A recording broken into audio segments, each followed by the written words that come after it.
हैं DP Jain, Rita Jain, Nikita Jain, Prachi Jain. Pride group of companies, real estate, developer and builders, Orbit Plaza, Prabhadevi, Mumbai 400025। जय जिनेंद्र ज्योतिष केंद्र, 100% काम की गारंटी, संपूर्ण जैन विधि द्वारा समाधान, व्यापारिक एवं पारिवारिक बिजनेस समस्या। संपर्क करें ज्योतिष 8209528875 9924717151। Website www.jajinendrjyotish.com।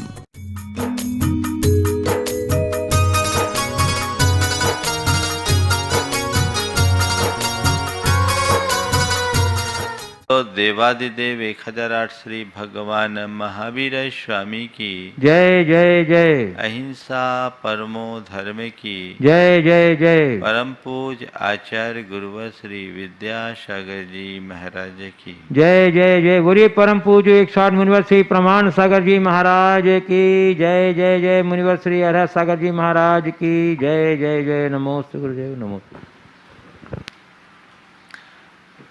दो भाई थे, काफी दिनों तक साथ रहते थे, लेकिन बड़े भाई की नियत में कुछ खोट आई और उसने सारी संपत्ति पर अपना अधिकार जमा लिया और छोटे भाई को बहुत स्वल्प धन दे करके अलग कर दिया। बड़े के भाई के इस व्यवहार से सबके सब स्तब्ध थे। छोटे भाई का भी मन दुखी था, लेकिन उसके पास कहने और करने को कुछ नहीं था। उसने मन में संतोष रखा कि चलो अब जो होना था सो हो गया, भाई से अब मैं क्या शिकायत करूं, मेरे पास अब और कोई दूसरा उपाय भी नहीं। समय बीता। इसी बीच उसके पास एक व्यक्ति कुछ दस्तावेज लेकर आया और उससे कहा कि ये वे दस्तावेज हैं जो कभी आपके पिता बनाकर गए थे, और इस दस्तावेज में आप अगर इसको अपनाओ तो आपके पिता ने आपके लिए आधी संपत्ति का पूर्ण हक दिया था, और उसमें वो भी परिसंपत्तियां हैं जो आज आपके बड़े भाई के नाम पर हैं। आप अगर कार्यवाही करो तो ये सारी संपत्ति आपके हाथ आएगी और बड़ा भाई सड़क पर आ जाएगा। छोटे भाई ने इतनी बात सुनी तो उसने कहा कि मैं इतना ओछापन नहीं कर सकता। बड़े भाई ने संपत्ति के व्यामोह में मुझे अलग किया और मुझे मेरा सारा धन हथियाया। आज उसी संपत्ति के मोह में मैं अपने बड़े भाई को कोर्ट कचहरी में घसीटूं, ये मुझे उचित नहीं लगता। मैं ये मानता हूँ अगर मेरे भाग्य में होगा तो अपने पुरुषार्थ के बल पर मैं फिर से अपनी संपत्ति खड़ी कर लूँगा। अगर मेरा भाग्य ही फूटा होगा तो जितना जोड़ा है वो भी चला जाएगा। बड़ा भाई जो कर ले, उन्होंने जो किया, पर मैं इतनी हल्की हरकत कभी नहीं कर सकता, और उसने उन्हें इनकार कर दिया। यह मनुष्य की एक सोच है।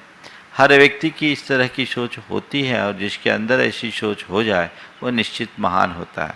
आकार आदि के क्रम में एक वर्ण छूट गया था।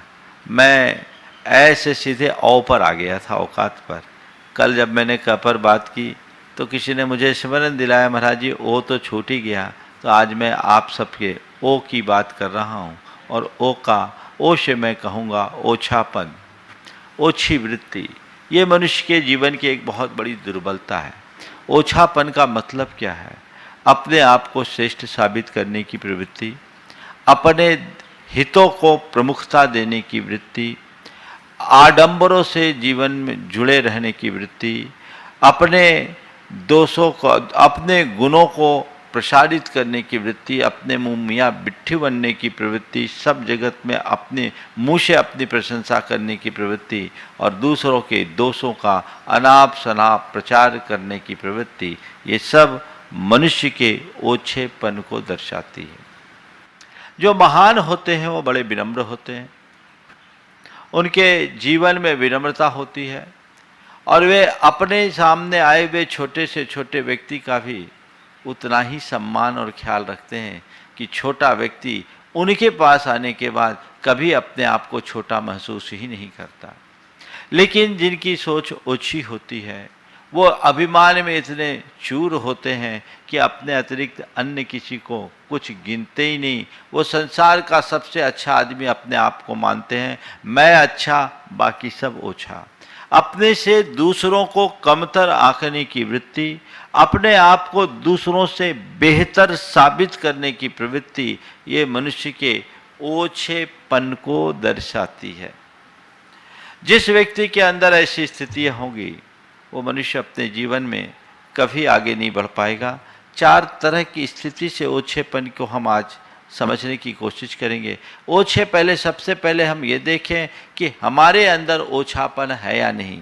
यदि मेरा मन घमंड से चूर है और न केवल अपने अभिमान में अपितु अपने से दूसरों को नीचा दिखाने के लिए तत्पर है तो समझना ये मेरे ओछेपन का एक लक्षण है। यदि मैं कुछ संपत्ति पाकर इतरा रहा हूँ तो समझ लेना ये मेरे ओछेपन की निशान है। और यदि मैं दूसरों के दोषों का ढिंढोरा पीट रहा हूँ तो ये मान लेना ये मेरे ओछेपन की पहचान है। और यदि मैं सबके बीच केवल अपनी अपनी ही बड़ाई करता फिर रहा हूँ तो समझ लेना ये मेरे ओछेपन की ही पहचान है। हमें आज देखना है हम कहाँ हैं। कुछ लोग होते हैं ओछी प्रकृति के लोग, अगर थोड़ी सी संपत्ति पाले तो इस तरह इतरा लेते हैं जैसे उनके सिवाय कोई है ही नहीं। ये एक ऐसी स्थिति होती है। कहते थोड़ा सा अगर ओछे के पास अगर धन बढ़े तो वो बड़ा इतराता है। वो इतराने की प्रवृत्ति 2 दिन पहले मैंने कहा था, प्यादे से फर्जी भयो तीर्थो तीर्थो जाए, उसकी चाल ढाल सब कुछ बदल जाती है। ये ओछेपन की वृत्ति है। लेकिन जो वाकई में महान होते हैं उनके साथ ऐसा कभी कुछ नहीं होता। उनके तो गुण की पहचान पता लगाना भी, था लेना भी बड़ा मुश्किल होता है। देखिए जो पहाड़ी नदी होती है बड़ी उथली होती है लेकिन उसमें थोड़ा सा पानी का वेग आता है, ऐसी तेज भागती है मानो सबको उखाड़ पछाड़ करके ले जाने वाली है। लेकिन कभी गंगा पर देखा आपने? गंगा में नजर किया? गंगा में अपार जल है लेकिन ऊपर से देखो तो आपको लगेगा ही नहीं कि इसमें प्रवाह है। वो बह रही है ऐसा लगेगा ही नहीं, ऐसा लगेगा जैसे पानी ठहरा हुआ है। लेकिन जब उसमें पांव रखोगे तब आपको उसके प्रवाह का पता लगेगा। तब आपको इस बात का एहसास होगा कि वाकई में इसमें कितनी करेंट है। तो जो उथले लोग हैं उनका जीवन आडंबरों से भरा होता है और जो गहरे लोग हों उनका जीवन विनम्रता और सादगी से भरा होता है। हम देखें हमारे अंदर ओछापन है या नहीं। हम अगर अपनी उपलब्धियों पर इतरा रहे हैं तो ये ओछापन की पहचान है। यदि हम दूसरों को अपने से कमतर साबित करने की चेष्टा में अनुरक्त हैं और हमेशा अपने घमंड में चूर रह रहे हैं तो ये ओछेपन की पहचान है। यदि हमारी स्थिति दूसरों के प्रति हमेशा दूसरों के दोषों का प्रचार करने में लगी हुई है तो ये मान करके चलना ये हमारे ओछेपन की पहचान है। और यदि व्यक्ति खुद से प्रशंसा कर रहा है तो समझ लेना ये ओछेपन की पहचान है। ये ओछे व्यक्तित्व को दर्शाती है। हम देखें एक ओछा व्यक्ति और एक अच्छा व्यक्ति कैसा है।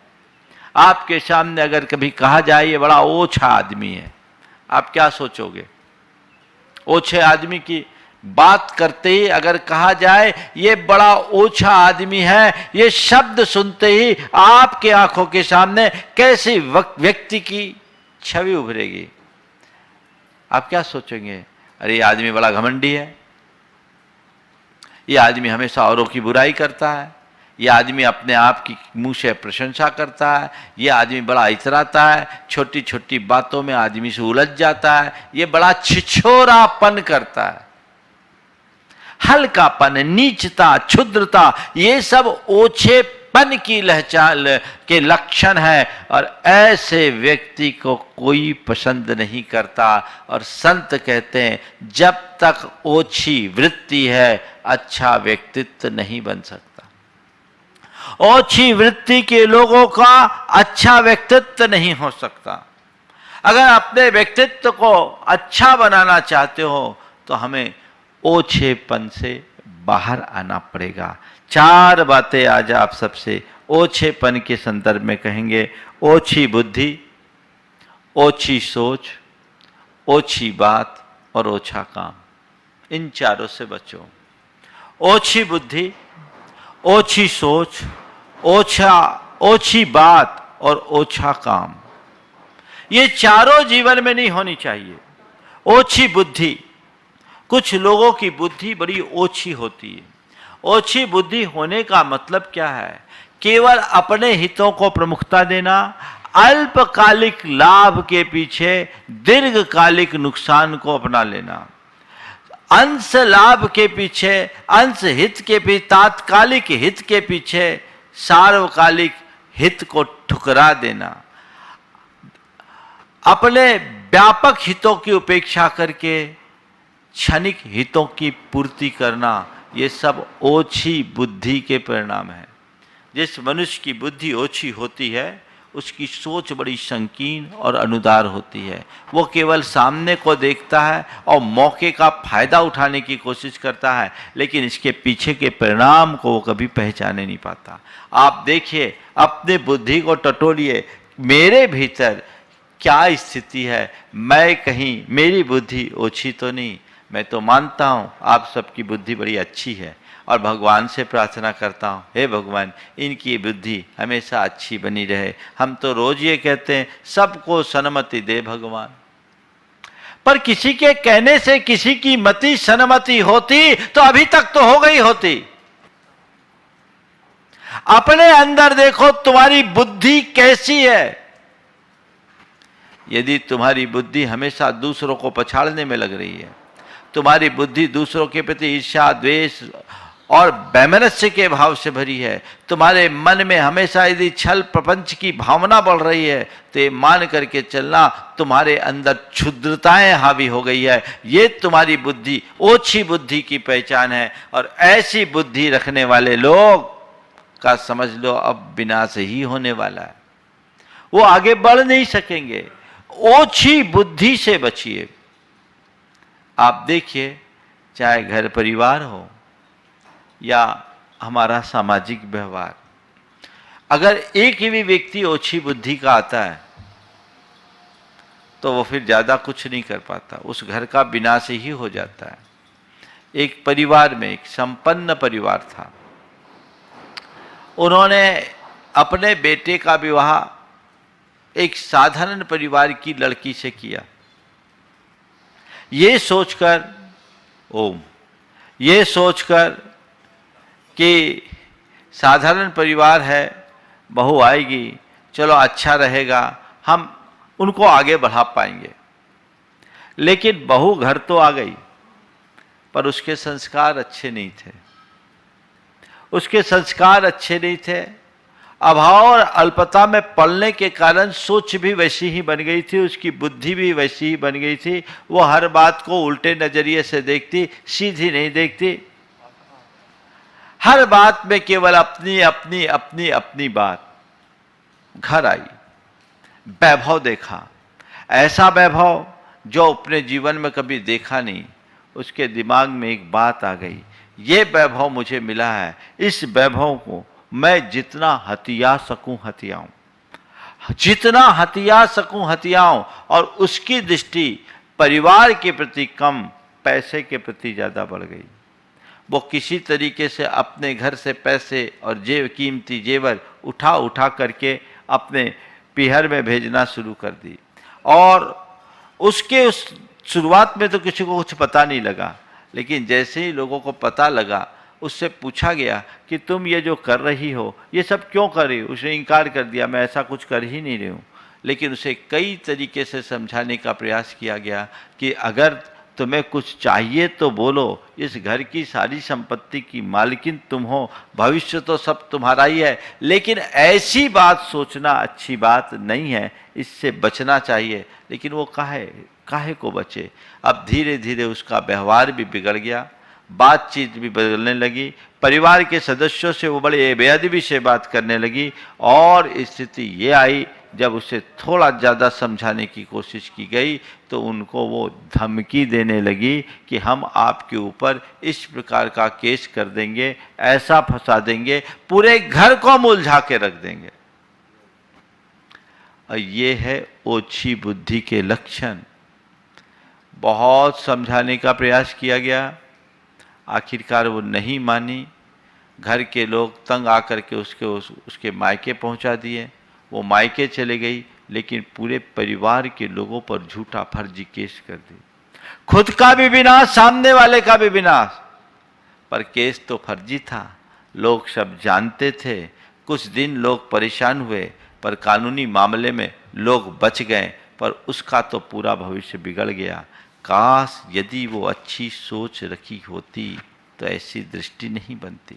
उस परिवार ने आखिरी तक उसे संभालने की कोशिश की, क्योंकि वो नहीं चाहते थे कि हमारे घर की लाज बाहर जाए। ये बेटी अब हमारी बहू हो गई है, हमारे घर की बहू है, तो हम उसे किसी तरीके से संभाले। लेकिन संभालने के लिए राजी नहीं, तलाक हो गई।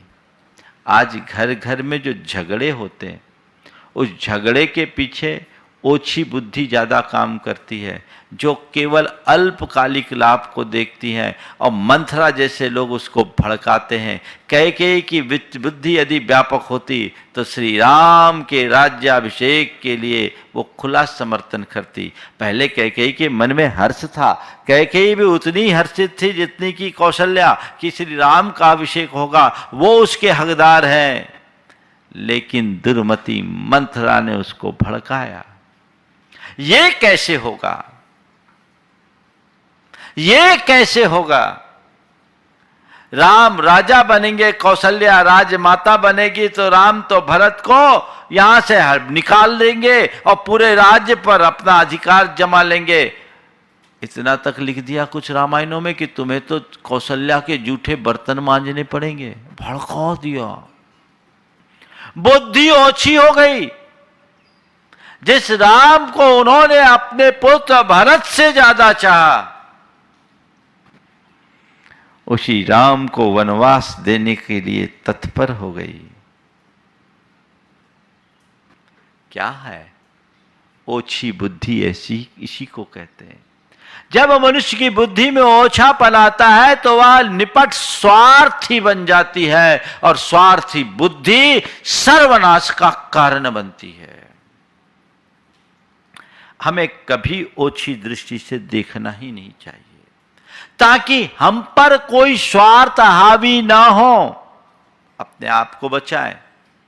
तो ऐसी ओछी बुद्धि मेरे घर में तो नहीं है। आज घर घर में जो महाभारत है, उसके पीछे यही ओछी बुद्धि है, जो कभी मंथरा के निमित्त से होती है तो कभी शकुनी के निमित्त से होती है। दोनों तरफ के लोग हैं और भड़काते हैं।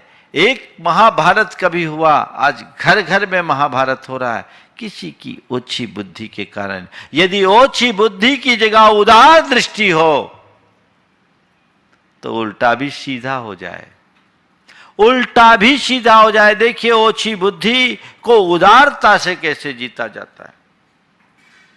3 भाइयों का परिवार, तीसरे भाई की शादी हुई। बहू थोड़ी सी ज्यादा पढ़ी लिखी थी, पर संस्कार नहीं थे। वो अपना सर्वत्र वर्चस्व और प्रभुत्व बनाने की दृष्टि रखती थी। घर में उसका तीसरा नंबर था। देखा घर की 2 बहुएं हैं, वो साधारण परिवार से आई हुई है, लेकिन घर में उनकी बड़ी अच्छी प्रतिष्ठा, और घर में सब हिल मिल के रह रहे हैं, सब जगह उनका ही नाम। अब इसको लगा कि वो हमसे आगे, मेरा क्या होगा, यहाँ तो मेरी कोई कदर नहीं। अब अपने पति को भड़काना शुरू किया। जब व्यक्ति के मन में ओछापन आता है तो इसी तरह की नीच हरकतें करना शुरू कर देती है। आप सबसे ज़्यादा खटते हो, नाम सबसे ज़्यादा उनका होता है, मैं इस तरीके से नहीं रह सकती, मुझे अगर आपको घर में रखना है तो मुझे अलग करो, मुझे इस घर में नहीं रहना। एक घर के दो घर पे बनाने के लिए तुल गई। पति बहुत समझाने की कोशिश किया, लेकिन वो मानने के लिए राजी नहीं कि हम ऐसा नहीं कर सकते। धीरे धीरे रोज रोज के इस तरह के फीडबैक से पति की भी बुद्धि पलट गई और एक दिन आखिरकार जाकर भाई से कहा, भैया अब हम आपके साथ नहीं रहेंगे, अब हम आपके साथ नहीं रहेंगे, हमें अलग होना है। बोला ठीक है भैया, अलग होना है तो हो जाना, लेकिन ऐसी क्या बात आ गई, तू हमारे साथ रहना क्यों नहीं चाहता? ऐसी क्या बात आ गई, हमारे साथ रहना क्यों नहीं चाहता? बोले नहीं, हम अपना अलग करना चाहते हैं, हम अपने संपत्ति के हकदार अलग बनना चाहते हैं, हम इतनी सारी मेहनत करते हैं, सारी क्रेडिट आप लेते हैं, ये हमको पसंद नहीं है, हमें अलग करिए। भाई ने कहा ठीक है भैया, अलग होना हो जा, पर आज से मैं संकल्प ले लेता हूँ, तेरे को ये लगता है कि क्रेडिट मुझे मिलती है, मैं अब सारी क्रेडिट तेरे को दे देता हूँ, तो उसकी फिक्र मत कर। ध्यान रखना, पेड़ से शाख जुड़ी होती है तो शाख का वजूद होता है, कट के अलग हो जाने पर उसका सारा विकास वहीं समाप्त हो जाता है। हम चाहते हैं ऐसी स्थिति में भी जुड़े रहें, और अगर तुम्हें ऐसा लगता है कि क्रेडिट मुझे मिलती है तो मैं तुम्हें आज से ये सारा पावर देता हूँ, सारे डिसीजन तुम्हारे होंगे, मैं तुम्हारे हिसाब से चलूँगा, तुम मेरे हिसाब से मत चलना, पर मैं चाहता हूँ जैसे हम बंधे थे वैसे बंधे रहो। भाई ने जब ये उदारतापूर्ण आत्मीयतापूर्ण उदारता को प्रकट किया, छोटे भाई के अंदर की आंखें खुल गई। भाई ने उसे अपने बचपन की सारी बात, बचपन से लेकर अब तक, और पिताजी के मृत्यु के बाद से अब तक की बात सुनाई कि देख हम लोग किस तरीके से आगे बढ़े, कितना हमने संघर्ष किया, ये हम सब के आपसी प्रेम की वजह से है। आज अगर थोड़ी सी बात को लेकर हम लोग आपस में कटुता दिखाते हैं तो ये घर के फूटने का कारण होगा। हम ऐसा उचित नहीं समझते, इसलिए हमें साथ रहना है, ये भाव रखो। भाई की उस सोच का परिणाम ऐसा निकला कि छोटे भाई का हृदय परिवर्तित हो गया और दोनों साथ हो गए। बस जहां हमें ऐसा दिखे कि किसी की सोच थोड़ी, किसी की बुद्धि यदि खोटी हुई है, छोटी हुई है, तो हम थोड़ी उदारता का परिचय दे दें, हम थोड़ी आत्मीयता को प्रदर्शित कर दे, तो बात वहीं के वहीं व्यवस्थित हो सकती है। ओछी बुद्धि, ओछी सोच के लोग जो होते हैं वे हमेशा अपनी प्रशंसा चाहते हैं, अपनी प्रतिष्ठा चाहते हैं, अपनी बड़वाड़ी चाहते हैं, हर चीज में अपना ही अपना देखना चाहते हैं। अपना देखना चाहिए तो ठीक है, लेकिन औरों का कभी कुछ नहीं देख सकते, अच्छा नहीं देख सकते। ये सोच अच्छी नहीं। ऐसे लोगों के सोच का दायरा बहुत संकीर्ण होता है। ये संकीर्ण सोच, इनकी मनोवृत्ति संकीर्ण और चित्त अनुदार होता है। वो कभी किसी को व्यापकता से नहीं देख सकते, हर चीज में थोड़ा थोड़ा थोड़ा थोड़ा बचाने की कोशिश करते, वहां भी जहां बचाने की बात नहीं। एक सज्जन अपने पिता के साथ, बेटा था, अपने पिता के साथ बाजार में सब्जी लेने के लिए गया। देखिए उदाहरण अब आपको बता रहे हैं। बाजार में सब्जी लेने के लिए गया, करोड़पति बाप सब्जी वालों से सब्जी लिया और सब्जी लेने के बाद उससे एक धनिया पत्ती का मुट्ठा अपने में डलवा लिया। धनिया पत्ती का मुट्ठी अपने में डलवा लिया। बेटे को बड़ा अच्छा नहीं नागवार गुजरा। उसने पापा अपने पिता से कहा, पापा आप ये क्या कर रहे हैं, आपकी सोच कितनी छोटी है। अरे आपके लिए धनिया पत्ती के मुठे का कोई मोल नहीं, पर उसका कितना बड़ा मोल है। आपने थोड़ी सी सब्जी ली, यदि ये भी दे दिया होता तो क्या होता। सोच का कितना अंतर। हम लोग कहां सोचते हैं, कहां सोचते हैं। हम अगर सोच को व्यापक बनाएं तो बहुत अंतर आता है। बहुत सारे लोग हैं जिनके सोच का स्तर बहुत हल्का होता है, बहुत सीमित दायरे में सोचते हैं, वो हर चीज़ को बड़े घटिया स्तर पर सोचते हैं, तो वो कभी बढ़िया जीवन नहीं जी सकते। अच्छा जीवन जीना है, सोच को ऊंचा रखो, ऊंचे सोच से ही जीवन ऊंचा बनता है। नीतिकार कहते हैं उन्नतम मानसम यस्य भाग्यम तस्य समुन्नतम, जिसका मानस ऊंचा होता है उसका भाग हमेशा ऊंचा होता है। अगर तुम्हारे मन में ईर्ष्या है, तुम्हारे मन में द्वेष है, तुम्हारे मन में वैमनस्य है, तुम्हारे मन में घृणा है, तुम्हारे मन में दर्प और दंभ की भावनाएं जग रही है, तो ये सब तुम्हारी ओछी सोच की अभिव्यक्ति है। यदि तुम्हारी सोच अच्छी होगी तो तुम्हारे हृदय में उदारता होगी, विनम्रता होगी, आत्मीयता होगी, प्रेम होगी। ये जो जीवन के उदात्त गुण हैं वो होंगे। हर व्यक्ति के अलग अलग सोच के अनुसार उसका जीवन बनता है। आप देखिए, आप जहाँ रह रहे हो, आपके भाई को यदि कोई उपलब्धि हो रही है, उसे देखकर मन में क्या आता है?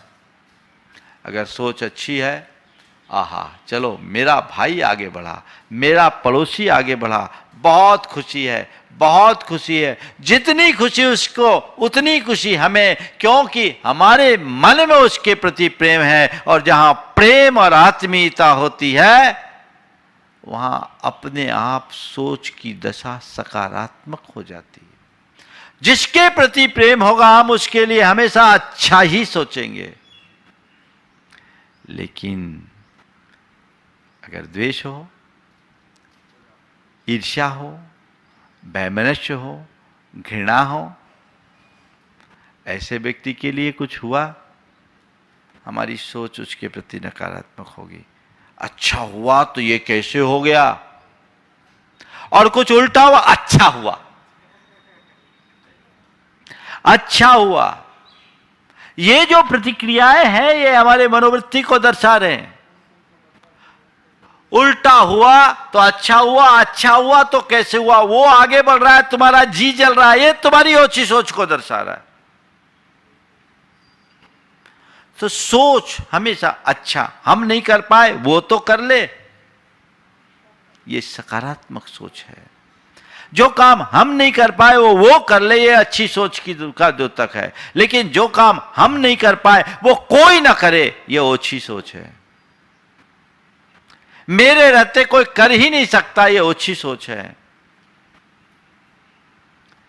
अच्छी सोच के धनी व्यक्ति हमेशा औरों की प्रशंसा करते हैं, और ओछी सोच के लोग सदैव अपनी प्रशंसा चाहते हैं, और चाहते ही नहीं, अपने मुंह से अपनी प्रशंसा करते हैं। हर जगह अपने आप को एक्सपोज करने की कोशिश करना अच्छी बात नहीं है। ये ओछी सोच की पहचान है। दूसरों की आलोचना, दूसरों की निंदा, दूसरों के दोषों का ढिंढोरा पीटने की प्रवृत्ति ओछी सोच के लक्षण है। यहां हमें देख करके चलना चाहिए, कहीं हम कोई नुकसान तो नहीं कर रहे अपना, हम कहीं नीचे तो नहीं आ रहे हैं। ये ध्यान में रखना, जो व्यक्ति दूसरे को नीचे गिराने की कोशिश करता है वो खुद नीचे आता है, और जो दूसरे को ऊपर उठाने की कोशिश करता है वो खुद ऊपर उठता जाता है। हम जितना गड्ढा खोदते हैं हमें खुद नीचे जाना पड़ता है, और दीवार उठाते हैं, दीवार के साथ हम खुद ऊंचे उठते जाते हैं। ऊंची सोच रखोगे ऊंचे उठोगे, ओछी सोच रखोगे गर्त में गिरोगे। जीवन का ये सूत्र बना लो, मुझे कहीं कोई भी बात को ओछे स्तर पर नहीं देखना, ओछी सोच नहीं रखना। कई लोग होते हैं जो बहुत छोटी सोच के रखते रहते हैं, वो हर चीज में बड़ा नाप तोल करते हैं, छोटे छोटे में करते हैं। एक कहावत है, चवन्नी ढूंढने में अठन्नी का तेल गंवा देते हैं, चवन्नी खोजने में अठन्नी का तेल जला देते हैं। ये ओछी सोच की ही तो पहचान है। ऐसी सोच से अपने आप को बचाना है। तीसरी बात, ओछी बात, मुझे चारों बातें अपने समय पर कर लेनी है। ओछी बात कभी मुंह से मत करो। ओछी बात दो तरह की, एक गरिमा विरुद्ध बात या अप्रासंगिक बात करना, और दूसरा अपशब्दों का प्रयोग करना। अगर कोई व्यक्ति किसी व्यक्ति के साथ बातचीत कर रहा है, अगर कोई व्यक्ति किसी व्यक्ति के साथ बातचीत कर रहा है तो उस बातचीत का बड़ा प्रभाव होता है किस अर्थ में वो जा रहा है। अगर ठीक बात कर लिया तो बात बन जाती है, और बात अगर गलत हो गई तो पूरी बात बिगड़ जाती है। किसी ने कहा है, मुख से बोलोगे शब्दों की कोई कीमत नहीं होती, पर बोलने के बाद पता चलता है कि इससे हमें हमारी कीमत बढ़ेगी या हमें कीमत चुकानी होगी। हमारी बात हमारी कीमत बढ़ाती भी है, तो कई बार बातों के कारण हमें बड़ी कीमत चुकानी भी पड़ती है। ऐसे वचनों का प्रयोग मत करें। छोटा आदमी बड़ों के सामने हल्की बात कर ले तो बड़ा गड़बड़ हो जाता है। ये ओछी बात है, ये ओछी प्रवृत्ति है। हमें हमेशा लिहाज करके चलना चाहिए और किसके सामने कैसी बात करनी है इसका ख्याल रखना चाहिए। कई बार बातचीत में भी कहता भैया ये ओछी बात है, ऐसा मत करो। ये गरिमानुरूप नहीं है, ये अच्छी बात नहीं है, ये हमें नहीं करना चाहिए। जो हमारे धर्म के विरुद्ध हो, जो हमारे नीति के विरुद्ध हो, जो हमारे व्यवहार के विरुद्ध हो, जो हमारे गौरव और गरिमा के विरुद्ध हो, वैसी बात कभी मुख से मत बोलो। ऐसी बात बोलो ही नहीं कि बोलने के बाद तुम्हें सोचना पड़े, अरे गलत बोल दिया, अब उसका परिणाम बुरा होगा। कई बार ऐसा हो जाता है, बोल देते हैं, बोलते बोलते जैसे अब सास बहू में झगड़ा हो रहा है, झगड़ा सास बहू में हो रहा है और सासू गाली दे रही है मायके वाले को। अरे झगड़ा तुम दो के बीच है, पहली बात तो झगड़ा होने ही नहीं चाहिए, और झगड़ा यहां हो रहा है, तुम दो के बीच हो रहा है, तुम निपटो ना। इसके खानदान को क्यों जोड़ रहे हो? इसके खानदान को क्यों जोड़ रहे हो? अरे तुम लोग तो पूरे कंगाल ठहरे। बोल दिया शब्द एक छोटे से। निठल्ले निकम्मी आ गई, पता नहीं कैसे संस्कार विहीन के लोगों के साथ हमारा पाला पड़ गया, ये तो एकदम अधर्मी है। ऐसे शब्दों का प्रयोग हल्के शब्द है, जो व्यक्ति की गरिमा को ठेस पहुंचाए, ऐसे शब्दों का प्रयोग कभी मत करना। ये सब ओछी बात की श्रेणी में आती है। ऐसे शब्द मुंह से कभी निकलना ही नहीं चाहिए। ये ओछी बात है, ये हल्की बात है, मुझे कभी ऐसे शब्दों का प्रयोग करना ही नहीं है, और करने के बाद सोचना पड़े ऐसी बात तो कभी करना ही नहीं। अच्छी बात करो, ओछी बात मत करो। और मुख से अपशब्दों का प्रयोग भी ओछी बात है। जो शब्द सभ्य जनों के मध्य कहने के अयोग्य हैं, उन शब्दों का प्रयोग करना अपशब्द कहलाता है। और ये अच्छे मनुष्य के मुख से अपशब्दों की अभिव्यक्ति नहीं होती। कुरल काव्य में लिखा है, मुख से अपशब्दों का उच्चारण वैचारिक दरिद्रता की पहचान है। मुख से अपशब्दों का उच्चारण वैचारिक दरिद्रता की पहचान है। जो व्यक्ति वैचारिक रूप से दरिद्र होंगे वो ही अपशब्दों का प्रयोग करेंगे। हम ये समझे, वहाँ लिखा बहुत अच्छी बात, जो व्यक्ति अच्छे शब्दों को छोड़कर बुरे शब्दों का प्रयोग करते हैं, वे पके और मीठे फलों की उपेक्षा करके खट्टे और अपरिपक्व फलों को खाते हैं।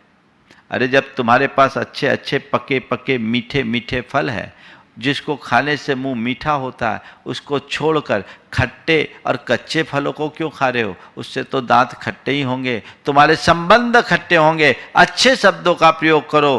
तो ये हमें अच्छे शब्दों का प्रयोग करना चाहिए। कभी हल्की बात मुख से भूल करके भी नहीं करना चाहिए, उसके परिणाम बहुत बुरे होते हैं। कई बार तो बहुत सोचनीय दशा बन जाती है।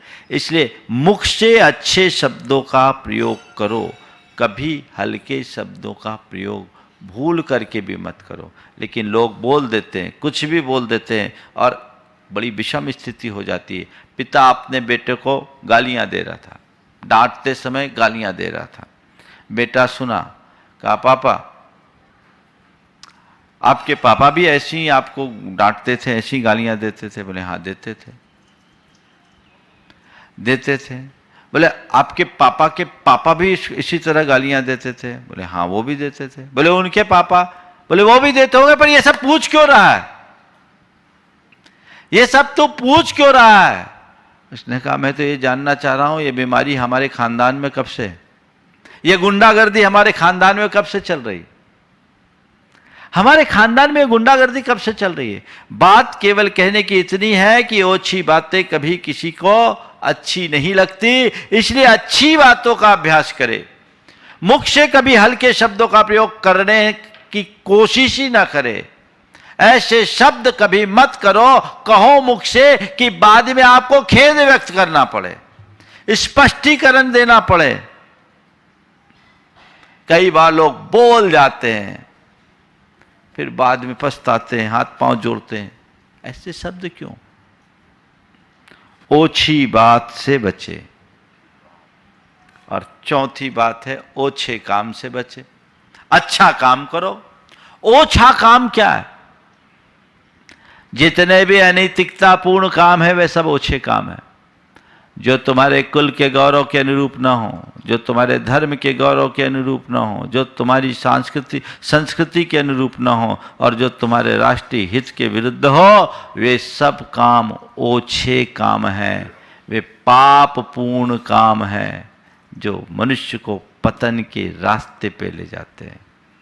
ऐसे ओछे काम से बचें। जीवन में कभी कोई ओछा ऐसा काम मत करो जिससे तुम्हें लज्जित और शर्मिंदा होना पड़े। अच्छा काम करने वाले सम्मान पाते हैं और ओछे काम करने वाले को सार्वजनिक रूप से अपमानित होना पड़ता है। कई बार लोग अपनी मर्यादाओं को तोड़ते हैं भावनाओं में बहकर। यह ओछा काम है, यह अनैतिक काम है, यह मर्यादा विहीन काम है। ऐसा काम करो ही मत कि तुम्हें सोचना पड़े। तो इससे अपने आप को बचाइए। ओछा काम संकल्प ले लीजिए, मैं अच्छा काम करूंगा, ओछा काम नहीं, यानी घटिया काम मुझे करना ही नहीं। जो मेरी मर्यादा के विरुद्ध है उसे मुझे सपने में भी नहीं करना। अगर करूंगा तो अपने जीवन का पतन ही करूंगा। बहुत सारे लोगों ने बड़े बड़े पदों में रह करके ओछा काम किया, आज शिक्षों के भीतर है, जीवन सड़ रहा है। ऐसा काम कभी करना ही नहीं। मन में ऐसा संकल्प होना चाहिए, वो जग जाए तो जीवन धन्य होगा। तो ओछापन की बात है। ओछी बुद्धि, ओछी सोच, ओछी बात और ओछा काम से हमेशा बचने की कोशिश करना चाहिए। तब हम अपने जीवन का उत्थान करेंगे। जो ओछे लोग होते हैं उनकी बड़ी विचित्र स्थिति होती है। एक युवक रोज राजा की सवारी निकलती थी, देखने जाता था, तो कभी इधर से देखे कभी उधर से देखे। राजा भी देखता है ये आदमी रोज रोज आ रहा है, क्या मामला है। एक दिन राजा ने अपना रथ रोका, पूछा क्यों भाई, कैसे आए? बोले बस हुजूर आपके दर्शन को आया था, बस हुजूर आपके दर्शन के लिए आया था। बस राजा ने ठीक है चल दिया। अब वो आया, फूल आना समाया, राजा से आज मेरी बात हो गई। पर घर आने के बाद मौन हो गया, किसी से कुछ बोले ही नहीं, किसी से कुछ नहीं बोले। सब लोगों को बड़ा लगा कि ये आदमी बोल क्यों नहीं रहा, इसको हो क्या गया, हो क्या गया। एक दिन कुछ युवकों ने उसको दबोचा, बोला बच्चों बोल, तू बोल क्यों नहीं रहा है। जब उसको ज्यादा दबाव दिया गया तो उसने कहा जिस मुंह से राजा से बात हो गई उस मुंह से तुम लोगों से क्या बात कर। बस यही ओछापन है। ओछापन मिटा दें, अच्छापन जगा दें, जीवन हम सबका धन्य होगा। समय आप सबका हो गया है, यहीं पर विराम। बोलिए परम पूज आचार्य गुरुवर श्री विद्यासागर जी महाराज की। देवादिदेव 1008 श्री भगवान महावीर स्वामी की जय जय जय। अहिंसा परमो धर्म की जय जय जय। परम पूज आचार्य गुरुवर श्री विद्यासागर जी महाराज की जय जय जय। बोलिए परम पूज्य 108 मुनिवर श्री प्रमाण सागर जी महाराज की जय जय जय। मुनिवर श्री अरह सागर जी महाराज की जय जय जय। नमोस्तु गुरुदेव, नमोस्तु। पानी दूध में मिला, दूध ने पानी को अपने में मिलाया और पानी दूध में मिल गया। दोनों एक दूसरे में घुल मिल गए और दोनों का अस्तित्व बना रहा। दूध में समाने से पानी का भी मूल्य बढ़ा और पानी के रहने से दूध का भी वजूद बना। दूध को जब तपाया गया तो जब तक उसमें जलांश था दूध का कुछ नहीं बिगड़ा। जैसे ही जलांश सूखने लगा दूध में उबाल आया, फिर से पानी आया, दूध का उबाल ठंडा हो गया। दोनों बड़े प्रेम से एक दूसरे के साथ रह रहे थे। दोनों में बड़ी समरसता थी, प्रेम था, आत्मीयता थी। लेकिन एक दिन कहीं से नींबू का एक बूंद उसमें पड़ गया, उसने दोनों को फाड़ दिया। अब दूध का स्वरूप भी विकृत हो गया और पानी का स्वरूप भी विकृत हो गया। आज बात मैं यहीं से कहना चाह रहा हूं, हम आप सब एक दूसरे के साथ हिल मिलकर दूध में पानी की तरह रहते हैं, रह सकते हैं। लेकिन जब कभी कोई निमित्त नींबू की बूंद बनकर आता है तो हमारे सारे संबंधों को छार छार कर देता है। नींबू में ऐसा है क्या? तो उस नींबू में है खटास। मन में खटास, दूध में खटास आने से दूध फटता है और मन में खटास आने से संबंध फटते हैं। आज बात ख की है और ख से मैं बात करूंगा खटास की। आप अपने मन को टटोलिए, कभी किसी के प्रति मन में खटास आई तो क्यों आई? पहला सवाल। ऐसा तो कोई व्यक्ति नहीं है, नहीं मिलेगा, जिसके मन में कभी किसी प्रकार की किंचित भी खटास न हो। हाँ, ये हो सकता है कि कुछ लोगों के मन में प्रगाढ़ खटास हो, दिन भर खटास भरे रखते हो। कुछ लोगों के मन में क्वचित कदाचित हो। कुछ लोग ऐसे हों जिनके मन में बहुतों के प्रति खटास हो और कुछ लोग हों जिनका कुछ व्यक्ति या किसी व्यक्ति विशेष के प्रति खटास हो। पर खटास तो है ना। खटास क्यों? पहला सवाल। खटास उत्पन्न क्यों होता है? खटास बढ़ता कैसे है? खटास मिटाया कैसे जाए और मिठास बढ़ाया कैसे जाए? आज की 4 बातें। सबसे पहले खटास। आपस में खटास के 4 कारण मुझे दिखते हैं जो हमारे सारे संबंधों को बिगाड़ते हैं। वो है अपेक्षा, अपमान, आलोचना और आवेश। अपेक्षा, अपमान, आलोचना और आवेश, और ये सब चीजें अहम प्रेरित होती है। जब हमारे मन में किसी के प्रति अपेक्षा होती है, एक्सपेक्टेशन होती है, और वह एक्सपेक्टेशन कुछ ज्यादा बढ़ जाती है और सामने वाला उसकी पूर्ति नहीं कर पाता, मन में खटास आ जाती है ना अनुभव?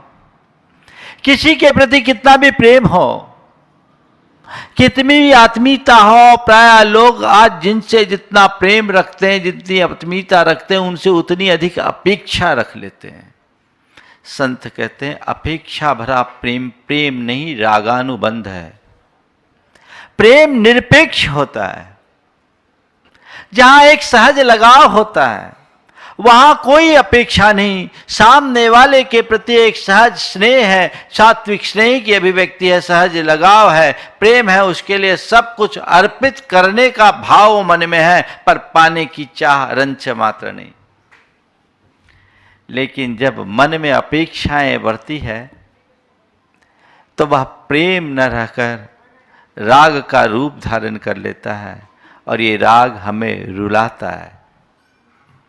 अपेक्षाओं की पूर्ति होने पर मन में प्रसन्नता, और अपेक्षा की पूर्ति न होने पर मन खिन्न हो जाता है। कदाचित अपेक्षा की अपूर्ति से खटास होना तो दूर की बात, अपेक्षा की आधी पूर्ति हो तो भी मन खट्टा हो जाता है।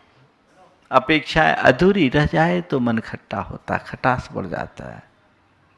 उस समय व्यक्ति चीजों को समझ नहीं पाता, मामला गड़बड़ हो जाता है। मैं आपसे कहता हूं कि आप अपेक्षाएं कम करें, और उसका एक सीधा तरीका है। एक्सपेक्टेशन को घटाना है तो एक्सेप्टेंस को बढ़ा लो। एक्सपेक्टेशन जब हमारे मन में बढ़ती है, हमारी अपेक्षाएं बढ़ती है, तो वो चीजों को यथानुरूप स्वीकार नहीं करने देती। हम जैसा चाहते वैसा होना चाहिए, और जैसा चाहते हैं वैसा ना हो तो मन में क्या होता है? क्षोभ होता है। फिर लोग आरोप की भाषा बोलना शुरू कर देते हैं। वहां आरोप आता है, तुमने ऐसा कर दिया, तुम्हारे कारण ऐसा हो गया, तुमने ऐसा कर दिया, वैसा कर दिया, ये कर दिया, वो कर दिया, तू तकार की भाषा शुरू हो जाती है। लोग एक दूसरे पर चार्ज लगाना शुरू कर देते हैं। और जहां आरोप की भाषा होगी वहां खटास तो बढ़ेगी ना। संत कहते हैं एक्सपेक्टेशन को गौन करके यदि हमने एक्सेप्टेंस को बढ़ा लिया तो हमारे मन में किसी के प्रति कभी किसी प्रकार के आरोप का भाव ही नहीं होगा। फिर मन में किंचित भी आरोप नहीं। किसका आरोप? कैसा आरोप? किस बात का आरोप? सूत्र बनाइए, अपने संबंधों में मिठास बनाए रखना है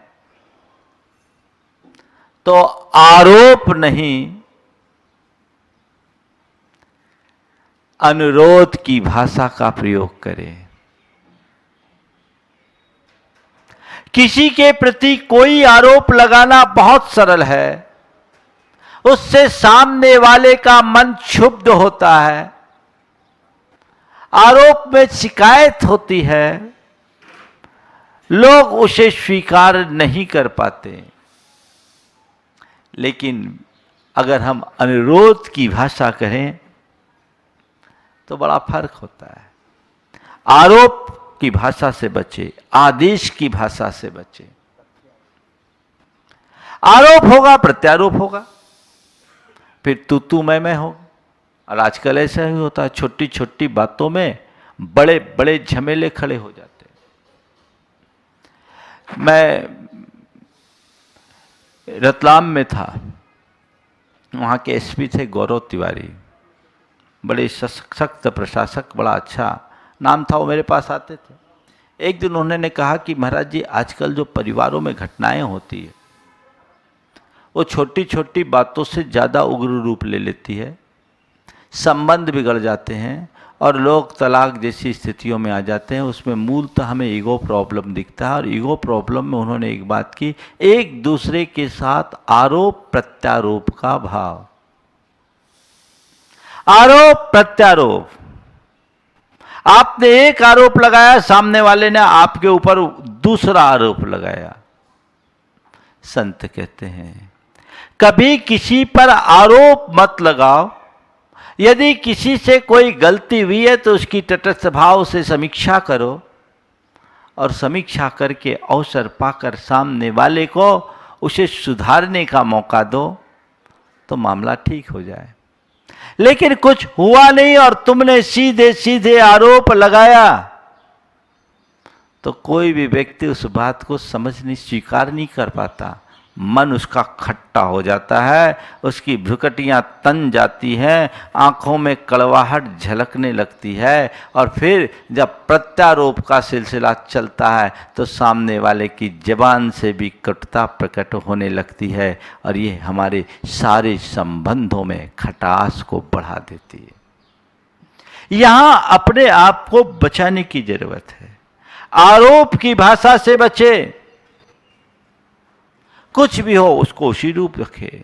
अनुरोध की भाषा हो, अनुनय की भाषा हो, विनम्रता, आदेश की भाषा मत करो, ऑर्डर मत, रिक्वेस्ट हो। तुम ऐसा कर लो जी, और तुमने ऐसा क्यों नहीं किया जी। ये दोनों क्या है? आरोप और आदेश। तुम्हारे कारण काम बिगड़ गया, सबके कसूरवार तुम हो, ये क्या है? आरोप। उसकी जगह अगर ऐसा कहा जाए, भैया हम तुम्हारे सहारे बैठे थे, हमें तो उम्मीद थी काम हो जाएगा, पर पता नहीं काम कैसे बिगड़ गया, थोड़ा देखो। कितना अंतर हो गया पहले वाले स्टेटमेंट में और बाद के स्टेटमेंट में। बुनियादी अंतर। जब मनुष्य के प्रति कोई, मनुष्य के ऊपर कोई आरोप लगाया जाता है, वो उसे स्वीकार नहीं कर पाता, उसका चित्त क्षुब्ध हो जाता है, और क्षोभ में हमेशा खटास प्रकट होती है। और उसी बात को जब सहज लहजे में सकारात्मक तरीके से कह दिया जाए, तो व्यक्ति के अंदर उसके प्रति स्वीकारता बढ़ती है, और स्वीकारता उसे उसकी गलती का आभास भी कराती है, एहसास भी कराती है, सुधार हो जाए। सीधे सीधे किसी के ऊपर कोई ऑर्डर करोगे, आदेश दोगे, तुमको ये करना है, आदमी उसको पचा नहीं पाएगा। आप कर लें तो बहुत अच्छा होगा। क्या आप ऐसा कर सकते हैं? कितना अंतर हो गया। संबंधों को ठीक बनाए रखने के लिए एक बहुत बड़ी जरूरत है अपेक्षाओं को कम करते हुए आरोप की भाषा से बचे, पहली बात। दूसरी बात, अपमान से बचे, है ना। इन चार बातों को ध्यान रखो। आरोप, अपमान, आलोचना और आवेश। अपेक्षा ठीक है, उसको तो उसमें थोड़ा गौन कर दो। आरोप की भाषा से बचो। अपमान कभी किसी का मत करो। अपमान सह लो, लेकिन अपमानित किसी को मत करो। मनुष्य का मन जब अहंकार से भर जाता है तो उसका गर्वोन्माद स्वयं को श्रेष्ठ साबित करने के लिए औरों को नीचा दिखाने के लिए उतावला हो पड़ता है। अगर आप किसी का अपमान करोगे, चाहे वो छोटा सा व्यक्ति भी क्यों ना हो, साधारण सा आदमी भी क्यों ना हो, वो कड़वा घूंट पी करके रह जाएगा, लेकिन कल वो फिर आपकी तरफ नहीं आएगा। कल कभी आपकी तरफ नहीं आएगा, सोचेगा भी नहीं। एक दिन मैं ऐसी चर्चा कर रहा था, एक व्यक्ति ने अपना अनुभव बताया। बोला, महाराज आज मुझे आपकी बात बार बार याद आ रही है कि किसी का अपमान नहीं करना चाहिए। मैंने क्या हुआ? बोले, महाराज हमारे घर में एक सेविका आई, हमारे बेटे बहू को उसका काम पसंद नहीं था, थोड़ा कम पसंद था, और वो उनको अनुभव नहीं था। पहले दिन से उस पर हुक्म चलाने लगे और ये कह दिया इसको कुछ आता ही नहीं, निकाल दो। उसने कहा भी कि मैं धीरे धीरे सीख कर सब कर लूंगी, लेकिन उन्होंने उसे अपमानित करके निकाल दिया। निकल गई। अब वहां कोई दूसरी मिली नहीं, उनको जरूरत थी। उनने कहा चलो अब उसी को बुलवा लो। उसने कहा हम भूखे मर जाएंगे, लेकिन उसके घर अब कभी नहीं जाएंगे। हमें कितना भी पैसा दे, अब हम उसके घर नहीं जाएंगे। मैं आपसे केवल इतना कह रहा हूं, ये एक उदाहरण है छोटा सा। साधारण से साधारण व्यक्ति का भी अगर आपके द्वारा अपमान होगा तो वहां मधुरता कभी नहीं आएगी। मधुरता लाना है, अपमान से बचो, सम्मान बचाओ, एक दूसरे का सम्मान रखो। आप घर परिवार में नौकर चाकर से लेकर परिवार के सदस्य, चाहे बेटा हो, बहू हो, माँ बाप हो, भाई हो, बंधु हो, या आप अपने लोक व्यवहार में अपने अड़ोस पड़ोस मित्रजनों के साथ हो या समाज के अन्य लोगों के साथ हैं, किसी का अपमान कभी मत करो। उसके सम्मान को बचाने की चेष्टा करो।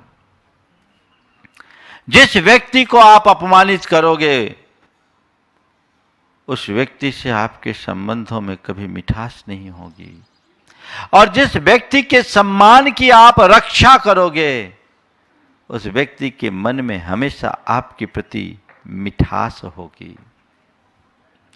अपमान मुझे कभी किसी का नहीं करना। प्रायः लोग जो थोड़ा अच्छा पद और ओहदा पा जाते हैं, जो क्षणिक भौतिक उपलब्धियां अर्जित कर लेते हैं, वे अभिमान में फूल जाते हैं और अपने अभिमान में औरों का अपमान करना शुरू कर देते हैं, उन्हें नीचा दिखाने की कोशिश करते हैं। ये कतई उचित नहीं है। सम्मान कीजिए, कद्र करना सीखिए। जो मनुष्य एक दूसरे की कद्र करता है दुनिया में उसकी कद्र होती है, और जो एक दूसरे का तिरस्कार करता है लोक में वह तिरस्कृत हो जाता है। कद्र करना सीखिए। ध्यान लीजिए, मुझे कभी किसी का अपमान नहीं करना, जितना बने सम्मान करना है, और ऐसे शब्दों का प्रयोग कभी न करें जो सामने वालों को अपने सम्मान के विरुद्ध दिखे, जिसे सुनकर सामने वाला अपमानित, स्वयं को अपमानित महसूस करने लगे। साधारण आदमी भी हो, अच्छे से बात कीजिए, प्रेम से बात कीजिए, स्नेह से बात कीजिए। आपके वचनों में वो प्रेम, स्नेह, सात्विकता प्रकट होनी चाहिए, आत्मीयता झलकनी चाहिए, हर शब्द मधुरता से भरा रहना चाहिए। यदि ऐसा हो तो जीवन में मिठास ही मिठास, खटास की कोई बात नहीं तो सब गड़बड़। कई बार ऐसा होता है ना, किसी के साथ बहुत कुछ अच्छा हो रहा है, चल रहा है, ठीक है, सामने वाले ने एक शब्द कहा, आपने सुना, मन खट्टा कर दिया। बोलो, होता है? मन खट्टा कर दिया, मन खट्टा हो गया। खट्टा कैसे हुआ? खटाई खाई है क्या? खटाई खाई नहीं, लेकिन मन खट्टा हो गया। क्यों कर हुआ मन खट्टा? क्यों कर हुआ? ये बिटरनेस क्यों आई? जो बातें हमारे मन के विरुद्ध हो जाती है वो हमारे चित्त को उद्वेलित करती है, वहां मन खट्टा होता है। और जो हमारे मन को स्वीकार होती है वह बात मीठी लगती है। आप कभी किसी का अपमान करोगे उसका मन खट्टा होगा। इससे अपने आप को बचाइए। इस कार्यक्रम के पुण्यार्जक थे DP Jain, Rita Jain, Nikita Jain, Prachi Jain. Pride group of companies real estate developers and builders, Orbit Plaza, Prabhadevi, Mumbai 400025। जय जिनेंद्र ज्योतिष केंद्र, 100% काम की गारंटी, संपूर्ण जैन विधि द्वारा समाधान, व्यापारिक एवं पारिवारिक बिजनेस समस्या। संपर्क करें ज्योतिष 8209528875 9924717151। Website www.jajinendrjyotish.com।